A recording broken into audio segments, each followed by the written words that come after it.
एक बार की बात है, शहर से बहुत दूर एक छोटा सा गांव बसा था। उस गांव में रहने वाले लोग मेहनत करके अपना जीवन यापन किया करते थे, लेकिन उस गांव की सबसे बड़ी समस्या थी पानी की। उस गांव के आसपास न कोई कुआं था, न कोई तालाब, जिससे उस गांव में रहने वाले किसानों को हमेशा बारिश के पानी पर निर्भर रहना पड़ता था। जब वर्षा होती थी तभी खेतों की सिंचाई होती थी। इस गांव में मदन नाम का एक किसान रहता था। उसके घर में उसकी पत्नी और 2 बच्चे रहते थे। मदन बहुत ही मेहनती किसान था। वह सुबह खेतों में खेती करने चला जाया करता था और खेतों का सारा काम निपटा कर शाम को समय घर आया करता था। मदन की मेहनत की वजह से उसकी फसल काफ़ी अच्छी होती थी। अच्छी फसल होने के कारण उसकी फसल काफ़ी अच्छे दामों में बिक जाया करती थी। चंदा, मैं खेतों पर जा रहा हूँ, वहीं पर खाना खा लूँगा, तुम मेरा खाना बांध दो। हाँ जी, मैंने आपका खाना पहले ही बांध के रखा है, लीजिए अपना खाना। और शाम को आते वक्त ज़रा रिदम की दुकान से थोड़ा राशन लेते आना। ठीक है, मैं ले आऊँगा। मदन अपने खेतों पर चला जाता है और खूब मेहनत से काम करता है।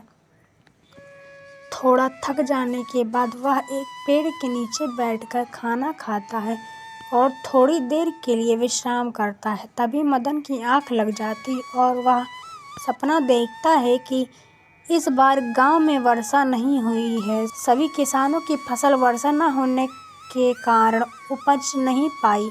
इस सपने में मदन की आंखें खुल जाती हैं। हे भगवान, मैं यह सपना देख रहा था या कैसा सपना था?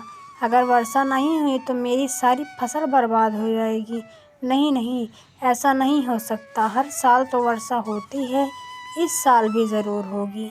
यह बस मेरा सपना ही है। ऐसा सोचकर मदन वापस अपने घर जाने लगता है। तभी वह देखता है गांव में कुछ लोग बातें कर रहे हैं। अरे, मैंने सुना है कुछ गांव में वर्षा नहीं होगी, जिससे हमारे गांव बालूपुर का भी नाम आता है। टीवी पर न्यूज़ में बता रहे हैं कि कुछ गांव में जिनमें वर्षा नहीं होगी। तुम क्या बात कर रहे हो जयंत भाई? अगर वर्षा नहीं हुई तो हमारे खेतों में फसल कैसे लगेगी? और फसल नहीं लगेगी तो हम खाएंगे क्या? भाई, अब तो लगता है भगवान का ही सहारा है, वही कुछ कर सकते हैं। भला हम गरीब क्या कर सकते हैं? इससे हमारे गांव के आसपास कोई कुआं या तालाब भी तो नहीं है जिससे हम अपने खेतों की सिंचाई कर सकें। हमको केवल वर्षा के पानी पर ही निर्भर हैं। अगर वर्षा नहीं होती है तो हमारे खेतों की सिंचाई होती है, जिससे खेतों की अच्छी फसल आती है। और अगर वर्षा नहीं होगी तो सिंचाई कहाँ से होगी और फसल कहाँ से आएगी? हे भगवान, यानी कि मेरा सपना सच था। अगर वर्षा नहीं होगी तो मेरी फसल कहाँ से उपज पाएगी? नहीं नहीं, ऐसा नहीं हो सकता। मुझे कुछ तो सोचना ही होगा। अगर फसल ही नहीं हुई तो हम खाएंगे क्या? एकमात्र फसल ही तो हमारा सहारा है, जिससे हमारा जीवन व्यापन होता है। और अगर वही नहीं उपजी तो हमारे पास तो कुछ नहीं रहेगा। फसलों के सिवा नहीं, मुझे कुछ तो उपाय सोचना ही होगा। ऐसा कहते कहते मदन घर को चला जाता है। आ गए आप? बैठिए, आपके लिए खाना लगा देती हूँ।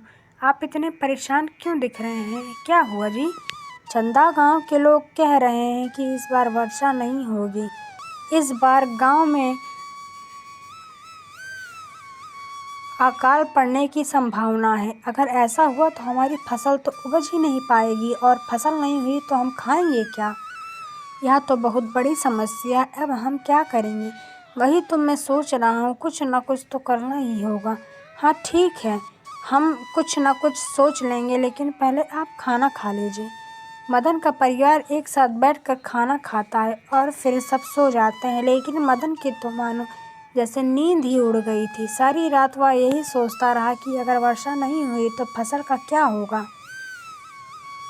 नहीं, मैं ऐसा नहीं होने दूंगा। मेरी फसल बर्बाद नहीं होगी। मैं ज़रूर फसल लगाऊंगा और वर्षा ना हुई तो क्या हुआ, मैं कुछ ना कुछ कर लूँगा। मदन ऐसा सोच ही रहा था कि मदन को ध्यान ध्यान जयंत की बात पर जाता है। क्या कई भाई, अब तो लगता है कि भगवान का ही सहारा है, कहीं कुछ कर सकते हैं।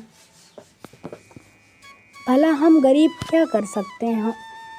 इसमें हमारे गांव के आसपास कोई कुआं या तालाब भी तो नहीं है जिससे हम अपने खेतों की सिंचाई कर सकें। मदन को एक उपाय सूझता है। हाँ, यही सही रहेगा। मुझे गांव के कुछ लोगों की मदद की होगी। अगर वह मेरी मदद करेंगे तो हम काम जरूर सफल रहेगा। सबसे पहले मुझे गांव के सरपंच जी से बात करनी होगी। हाँ, सुबह होते ही सरपंच जी के यहाँ बात करूँगा। सुबह होते ही मदन सबसे पहले गांव के कुछ लोगों के पास जाता है। मेरे प्यारे किसान भाइयों, जैसा कि इस बार सुनने में आया है कि हमारे गांव में वर्षा नहीं होगी, तो ऐसे में तो हमारी फसल ही बर्बाद हो जाएगी। हमारा पूरा परिवार भूख से तड़पता रहेगा। हमें कुछ ना कुछ करना ही होगा। बात तो तुम्हारी सही है मदन भाई, मगर हम कर ही क्या सकते हैं। मैंने एक उपाय सोचा है। हमारे गांव में एक ही कुआं या तालाब नहीं है। अगर हमारे गांव में कोई कुआं या तालाब होता तो वर्षा का पानी उसमें इकट्ठा किया जा सकता था, जिससे वर्षा ना होने पर भी हम कुएं या तालाब का पानी इस्तेमाल कर सकते थे। लेकिन हमारे गांव में कोई कुआं नहीं है, इसलिए हम सबको मिलकर ही गांव में कुएं की संरचना करनी होगी। इसके लिए हमें गांव के सरपंच जी से बात करनी होगी। हाँ भाई, तुम सही कह रहे हो, यह बहुत ही बड़ी समस्या है। हमें इस बारे में सरपंच जी से बात करनी चाहिए। ऐसे सारे गांव वाले किसान मिलकर सरपंच जी के पास जाते हैं और सरपंच जी को अपनी सारी बात बताते हैं।